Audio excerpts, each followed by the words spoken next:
بسم اللہ الرحمن الرحیم نحمدہ ونصلی علی رسولہ الکریم اما بعد۔ میں نے گزشتہ دنوں ایک کلپ ریکارڈ کروایا تھا ساحل ادیم صاحب کے حوالے سے، اس میں ان سے کچھ گزارشات کر رہا تھا، تو اس میں بیچ میں ایک جملہ آیا حضرت حسین رضی اللہ تعالیٰ عنہ کا واقعہ۔ میں پیچھے اس تناظر میں بات کر رہا تھا کہ اگر آپ تاریخ کا مطالعہ کر کے دیکھیں تو آپ کو یہ ملے گا کہ بہت سی ایسی تحریکیں، بہت سی ایسی شخصیات ہیں جس کی وجہ سے امت میں تفریق اور دھڑے بندی پیدا ہوئی۔ میں نے اس میں مختلف مثالیں دیں، خوارج کی مثالیں دیں، بنو امیہ کی تاریخ میں بہت ساری، ایک حوالے کے طور پر جسٹ اس کو مینشن کیا کہ آپ اس کو دیکھ لیں۔ اسی میں نے حضرت حسین رضی اللہ تعالیٰ عنہ کا واقعہ یہ لفظ استعمال کیا۔ اب اس ایک جملے کو پکڑ کے کچھ ساحل ادیم صاحب کے فالوورز اور کچھ اور حضرات کو میں نے دیکھا، انہوں نے اس پہ کلپ ریکارڈ کروایا ہوا ہے کہ معاذ اللہ مفتی صاحب کہہ رہے ہیں کہ حضرت حسین رضی اللہ تعالیٰ عنہ کے عمل کی وجہ سے امت میں دھڑے بندی اور تفریق پیدا ہوئی۔ میں نے ہرگز یہ جملہ نہیں کہا۔ جب کوئی آدمی زندہ ہو نا تو چلو بندہ مر جائے تو آپ اس کی کچھ بھی بول دیں کہ یار اس کا یہ مطلب تھا۔ ایک آدمی زندہ ہے اور آپ کو پتہ ہے کہ بھائی وہ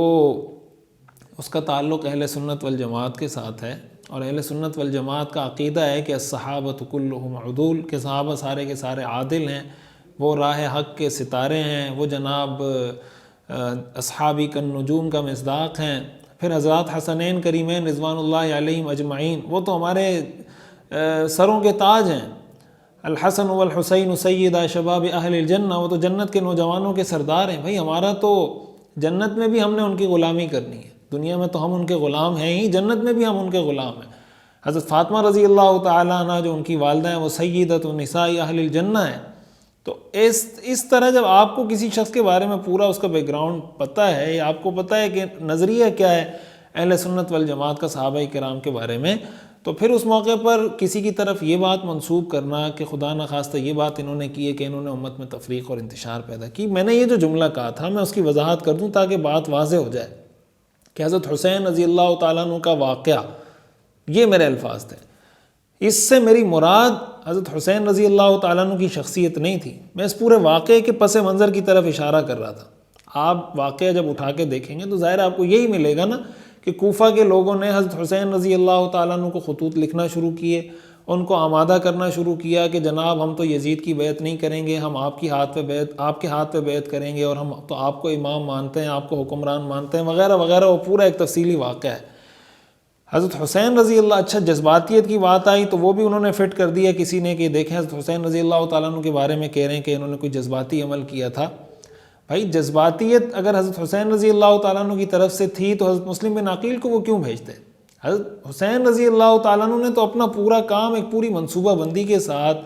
پوری ایک سوجھ بوجھ کے ساتھ، پورے ایک پلان کے ساتھ کیا تھا، اسی لیے حضرت مسلم بن عقیل کو بھیجا۔ حضرت مسلم بن عقیل وہاں گئے، انہوں نے مشاہدہ کیا، لوگوں سے ملاقاتیں کی، ان کو لگا کہ جناب کوفہ کے لوگ تو واقعی میں بہت زیادہ ان کے دلوں میں ایک جذبہ ہے، ایک ولولہ ہے، ایک تحریک ہے، اور یہ تو جان فدا کر دیں گے، تن من دھن سب کچھ لٹا دیں گے حضرت حسین پر۔ حضرت مسلم بن عقیل نے بھی حضرت حسین رضی اللہ تعالیٰ عنہ کو جب اوکے کی رپورٹ دی کہ آپ تشریف لائیں،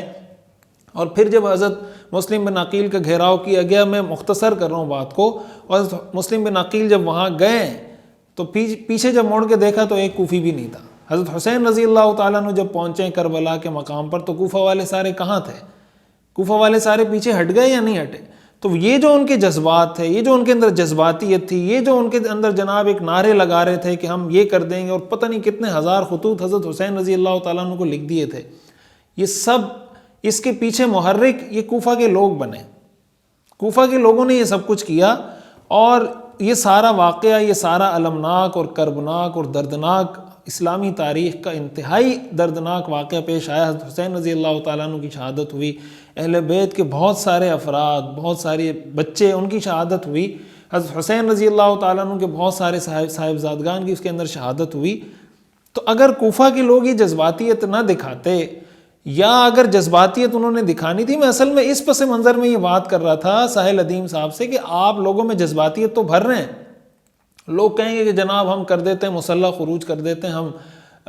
حکومت کے خلاف ہم یہ کر دیں گے، وہ کر دیں گے، اور جب ڈنڈا چلے گا سر پر تو ایک بھی نہیں ہوگا، تو پھر بجائے اس کے کہ اس سے فائدہ ہو اور نقصان ہوگا، اور امت دھڑوں میں تقسیم ہوگی۔ تو میرا اشارہ سارا کوفہ کے ان لوگوں کی طرف تھا کہ کوفہ کے لوگوں نے جو حضرت حسین رضی اللہ تعالیٰ عنہ کے ساتھ کیا، اور کوفہ کے لوگوں کے بڑے جذبات تھے، سب کچھ تھا، لیکن جب ان کو ڈنڈا پڑا ہے اور ان کو جناب پتہ چلا ہے کہ ابھی تو ہم قتل ہو جائیں گے، جیلوں میں چلے جائیں گے، تو کوئی بھی حضرت حسین رضی اللہ تعالیٰ عنہ کی مدد کے لیے نہیں آیا۔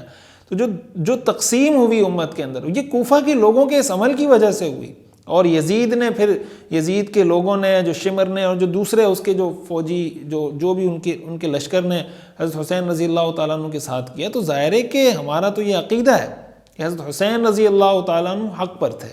ہمارا یہ عقیدہ ہے کہ حضرت عبداللہ بن زبیر رضی اللہ تعالیٰ عنہ حق پر تھے، ہم حضرت حسین رضی اللہ تعالیٰ عنہ کے مقابلے میں، حضرت عبداللہ بن زبیر رضی اللہ تعالیٰ عنہ کے مقابلے میں، صحابہ کے مقابلے میں ہم کسی کو حق پہ نہیں سمجھ سکتے۔ ہم صحابہ کرام ہی کو حق کا معیار سمجھتے ہیں، ان کو اپنے ایمان کا معیار سمجھتے ہیں، وہ ہمارے ایمان کا معیار ہے، ان کے بغیر ہمارا ایمان مکمل نہیں ہو سکتا۔ تو یہ ساری وہ بات تھی جو میں عرض کرنا چاہ رہا تھا۔ یہ میری گزارش ہے کہ کسی کی اس طرح کی کوئی بات ہو، آپ کو اس سے کوئی اختلاف ہے، علمی اختلاف، آپ اس کو پیش کر دیں کہ بھائی ان کی بات مجھے سمجھ نہیں آ رہی، مجھے اس سے اختلاف ہے، لیکن اس کو اس تناظر میں پیش کر دینا کہ اس کو گستاخی قرار دے دیں، یا یہ کہہ دیں کہ انہوں نے تو حضرت حسین رضی اللہ تعالیٰ عنہ کو معاذ اللہ اس طرح بلیم کر دیا،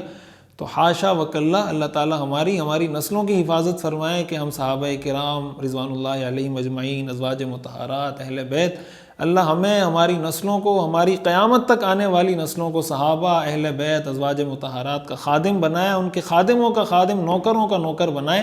ہم تو صحابہ کی غلامی کو، اہل بیت کی غلامی کو، ان کے غلاموں کی غلامی کو اپنے لیے دنیا اور آخرت کی سعادت سمجھتے ہیں۔ اللہ تعالیٰ قیامت کے دن ہمارا حشر حضرات حسنین کریمین رضوان اللہ علیہم اجمعین کے ساتھ کر دے، صحابہ کرام کے ساتھ کر دے، اہل بیت کے ساتھ، ازواج مطہرات کے ساتھ، اپنے آقا و مولا حضرت محمد مصطفیٰ صلی اللہ علیہ وسلم کے ساتھ کر دے۔ وآخر دعوانا الحمدللہ رب العالمین۔